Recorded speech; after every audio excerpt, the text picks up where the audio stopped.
جناب علی. الفصل الثاني عن ابي هريره رضي الله تعالى عنه قال قال رسول الله صلى الله عليه وسلم اذا اخبر الميت یعنی اذا ادخل المیت فی عالم البرزخ، جب میت کو داخل کیا جاتا ہے عالم برزخ میں. یہ ترجمہ قاری کرتا ہے کہ اخبرہ سے مراد صرف گڑا نہ لو بلکہ موت سے لے کر قیامت تک کی زندگی لو. اذا ادخل المیت فی عالم البرزخ نو اتاہ ملکان، اس کے پاس دو فرشتے آتے ہیں، اسودان کالی منہ والے تاکہ مردہ ڈرے، ازرقان نیلی آنکھوں والی. نیلی آنکھیں اگر سفید چہرے میں ہو تو کچھ حسین ہے، اگر کالی چہرے میں ہو تو بہت بدنما ہے. یقال لأحدہما، ایک کا نام ہے منقر یعنی اس کو بھرا جانا جاتا ہے، وللآخر النکیر، نکیر بھی فعیل کے وزن پر ہے، یہ بھی بمعنی منکر کے. فیقولان، وہ فرشتے کہتے ہیں ما کنت تقول فی ھذا الرجل، تم اس نبی کے بارے میں کیا کہتے. حاضر میں اشارہ حاضر کی طرف ہوتا ہے، یا حضور کو حاضر کیا جاتا ہے قبر کی دیوار میں، یا حضور اپنے روضے میں، میت اپنی قبر میں، اور وہاں چونکہ پہاڑ سمندر حائل نہیں ہے تو وہ اپنی قبر میں رہ کر حضور کو اپنے روضے میں دیکھتا ہے، یا حضور کی صورت مبارک میت کے ذہن میں منقش ہوتی ہے. تین توجہ. فیقول، مردہ کہتے ہیں کہ یہ آدمی اللہ کا بندہ، اللہ کا رسول صلی اللہ علیہ وسلم ہے، میں گواہی دیتا ہوں اللہ الہ الا اللہ وان محمد رسول اللہ. اس میں پورا دین ہے. دین تین چیزوں کا نام ہے، تطہیر الباطن، تعمیر الباطن اور تعمیل الباطن. تطہیر الباطن کہ دل و دماغ کے اندر سے غیر اللہ کا خوف و محبت نکالو، اس کو کہتے تطہیر الباطن.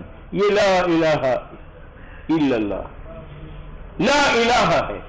اور تعمیل الباطن، خدا کی محبت اور خدا کا خوف اتارو، یہ الا اللہ کا معنی. اور تعمیل الباطن، اس تخلیہ میں اور اس تجلیہ میں جذبات سے کام نہ لو، حضور کی پیروی کرو، ان محمد عبدہ رسولہ، یہ تعمیل الباطن ہے. سارا دین اسی میں آ گیا. اس لیے یہ اسلام کا گیٹ ہے. اسلام کا خلاصہ تین چیزوں میں ہے. اپنی دل و دماغ جو باطن ہے غیر اللہ سے پاک کرو، اس پاک کرنے کا نام ہے تطہیر الباطن. یہ لا جاڑو ہے، اس جاڑو سے غیر اللہ کو ہٹاؤ، لا الہ.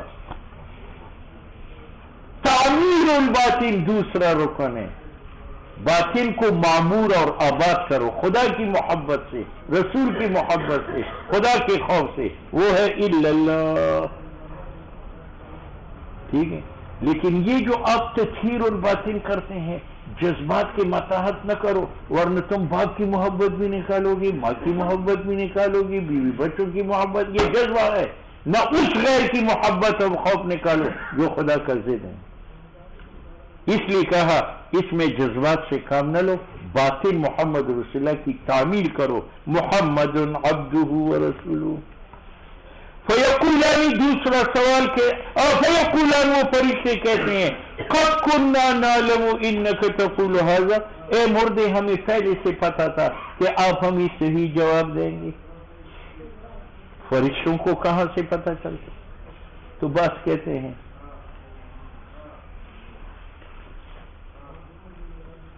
کہ قبر میں جو دو فرشتے آتے ہیں وہ وہاں سے روانہ ہوتے وقت کرام الکاتبین سے پوچھتے ہیں جو میرے پاس روز و شب آتے تھے کہ ہم اس آدمی کی روح قبض کرنے کے لیے جاتے، بتاؤ وہ کیسا آدمی ہے؟ تو وہ بتاتے ہیں کہ نیک آدمی ہے. وہاں سے ان کو پتہ چل رہا ہے قد کنا نعلم انک تقول.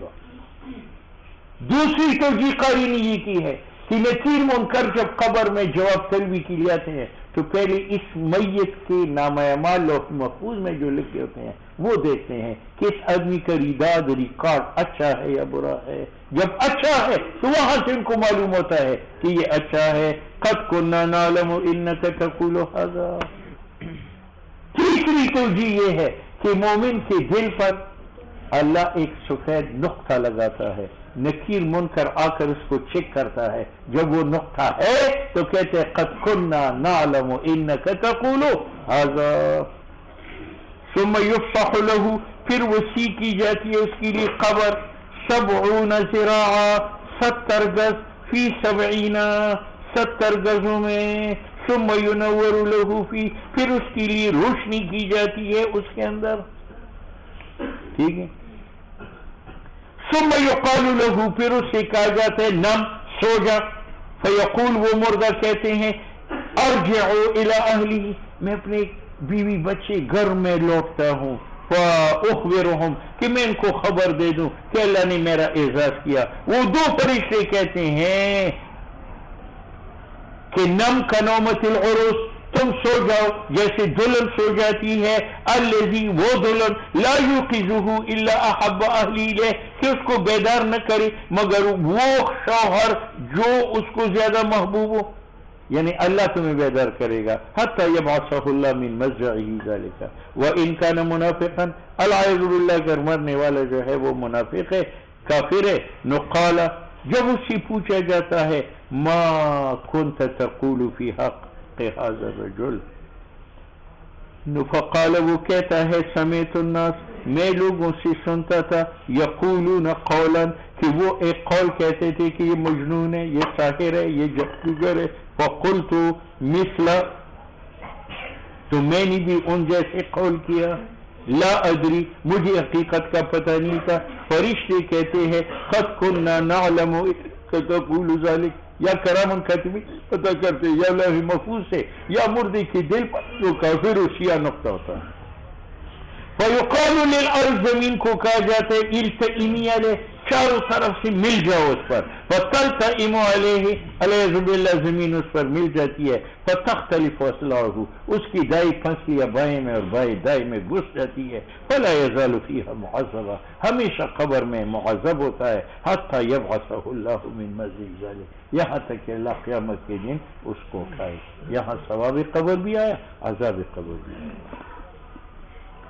وعن البراء ابن عازب عن رسول الله صلى الله عليه وسلم قال يأتيه ملكان فيجلسانه فيقولان له من ربك فيقول ربي الله فيقولان له ما دينك فيقول ديني الإسلام فيقولان ما هذا الرجل الذي بعث فيكم فيقول هو رسول الله فيقولان له وما يدريك، آپ کو کس نے یہ جوابات سکھائے. فیقول، وہ کہتے ہیں قرأت کتاب اللہ، میں نے خدا کا قرآن پڑھا، میں نے اس پر ایمان لایا. وصدقت، میں نے اس کی تصدیق کی.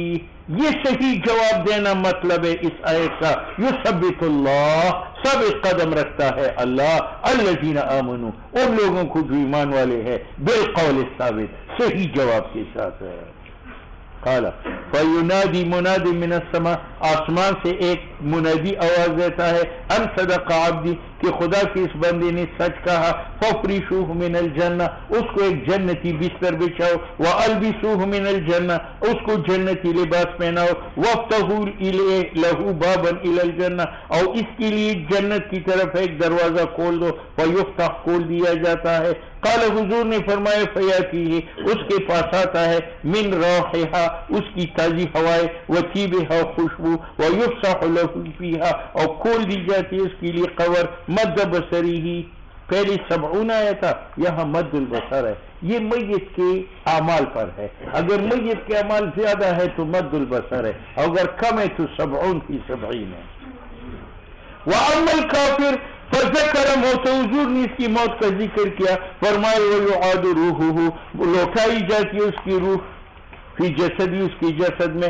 اس کے پاس دو فرشتے آتے ہیں. فیجلسانہ، وہ اس کو بٹھاتے ہیں. فیقولان، وہ پوچھتے ہیں من ربک، فیقول، وہ کہتے ہیں ہا افسوس، ہا افسوس، لا ادری، مجھے جواب کا علم نہیں ہے. فیقولان لہو، وہ کہتے ہیں ما دینک، فیقول ہا ہا لا ادری. فیقولان ما هذا الرجل الذي بعث فيكم فیقول ہا ہا لا ادری. فینادی منادی من السماء ان کذب، اس نے جھوٹ بولا.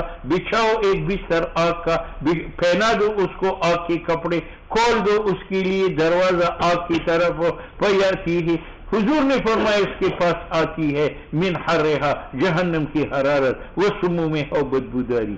قال وزر یزیق اور تنگ کی جاتی ہے اس پر قبر حتی تختلف فیہ اضلاعہ حتی کہ اس کی پھسلی ایک دوسرے میں گھس جاتی ہے ثم یقیس پھر مقرر کیا جاتا ہے اس کے لیے ایک فرشتہ جو آنکھوں سے اندھا ہے تاکہ دیکھ کر رحم نہ کرے، السمع بہرا ہے تاکہ اس کی فریاد سن کر رحم نہ کرے، معہ مرزبہ اس کے ہاتھ میں گرز ہوتا ہے لوہے کا، اگر مارا جائے سے جبل پہاڑ لسر ترابن وہ ریزہ ریزہ ہو فیضربہ بہا فرشتہ اس کو مارتا ہے اس کی ذریعہ ایسا مارنا یسمعھا اس کی چیخیں سنتی ہے ما بین المشرق والمغرب سوا جن اور انس کی فیسیر التراب ذرہ ذرہ ہوتا ہے ثم یعاد فیہ الروح پھر روح اس میں لوٹائی جاتی ہے۔ وعن عثمان رضی اللہ تعالیٰ عنہ انہو اذا وقف على قبر حضرت عثمان جب کسی قبر کے قریب کھڑے ہوتے تھے تو قبر کو دیکھ کر بکا بہت روتے تھے حتیٰ یبل لحیتہ حتیٰ کہ تر ہو جاتی تھی آپ کی داڑھی مبارک۔ فقیل لہو تو حضرت عثمان سے پوچھا گیا تذکر الجنہ جناب آپ جنت کو یاد کرتے ہیں والنار و جہنم کو یاد کرتے ہیں فلا تبکی اس وقت آپ نہیں روتے وتبکی من ھذا اور قبر کو دیکھ کر آپ روتے ہیں کیا وجہ ہے؟ فقال حضرت عثمان نے کہا کہ رسول اللہ صلی اللہ علیہ وسلم نے فرمایا ان القبر اول منزل من منازل الاخرہ کہ قبر پہلی پوڑی ہے آخرت کی پوڑیوں میں سے، پہلی پوڑی قبر ہے، دوسری میدان محشر ہے، تیسری پوری صراط ہے۔ فَإِن نَجَا مِنْهُ جس آدمی کا پاؤں یہاں جمع اور اس نے نجات حاصل کی ثم بعد پوڑیاں ایسر منہ وہ آسان ہے، وَإِن لَمْ يَنْجُ مِنْهُ جو یہاں نجات نہیں پائے گا جواب میں پھسل جائے گا فما بعدہ اشد منہ ما بعد پوڑیاں اس سے زیادہ سخت ہے، اس لیے میں اس کو دیکھ کر روتا ہوں۔ قال حضرت عثمان نے فرمایا وقال رسول اللہ صلی اللہ علیہ وسلم ما رأیت منظرا قط میں نے نہیں دیکھی ایک جگہ بالکل الا والقبر افظع منہ مگر قبر اس سے زیادہ مہیب ہے۔ وعنه قال كان النبي صلى الله عليه وسلم اذا فرغ من دفن الميت نبی علیہ السلام جب فارغ ہو جاتے تھے مردہ دفنانے سے وقف علیہ اس کی سرانے کھڑے ہوتے تھے فرمایا استغفروا لاخیکم اپنی بھائی کے لیے دعا مانگو۔ جنازے کے سلام کے بعد دعا بدعت ہے، دفنانے کے بعد دعا سنت ہے۔ تم دعا مانگو اپنی بھائی کے لیے ثم صلوا اللہ بالتسبیح پھر اللہ سے دعا مانگو کہ اس کو صحیح جواب دینے کی توفیق دے دیں۔ فَإِنَّهُ الْآنَ يُسْأَلُ اس سے ابھی ابھی پوچھا جائے گا مَن رَبُّكَ مَن نَبِيُّكَ مَا دِينُكَ۔ وعن ابی سعید الخدری رضی اللہ تعالی عنہ قال قال رسول اللہ صلی اللہ علیہ وسلم لَيُسَلَّتُ عَلَى الْكَافِرِ فِي قَبْرِهِ مسلط کیا جاتا ہے کافر پر اس کی قبر میں 99 تنینا 99 سانپ، اللہ کے 99 نام ہے اور کافر ایک ایک سے انکار کرتا ہے تو ایک ایک نام مبارک سے انکار کی وجہ سے سانپ اس پر مقرر کیا جاتا ہے اور اسماء حسنہ 99 ہے اس لیے مجموعہ سانپوں کی تعداد 99 ہے۔ تنحسہ اس کو ڈھکتے ہیں وتلدغہ اور اس کو کاٹتے ہیں حتی یقوم الساعہ حتی کہ قیامت قائم ہو جائے۔ لو ان تنینا منہا اگر ایک سانپ ان سانپوں میں سے نفخ بالارض زمین پر ہوا کا بڑاس نکالے ما انبتت خضرا وہ اتنا زہریلا ہے کہ زمین قیامت تک سبزہ نہ اگائے۔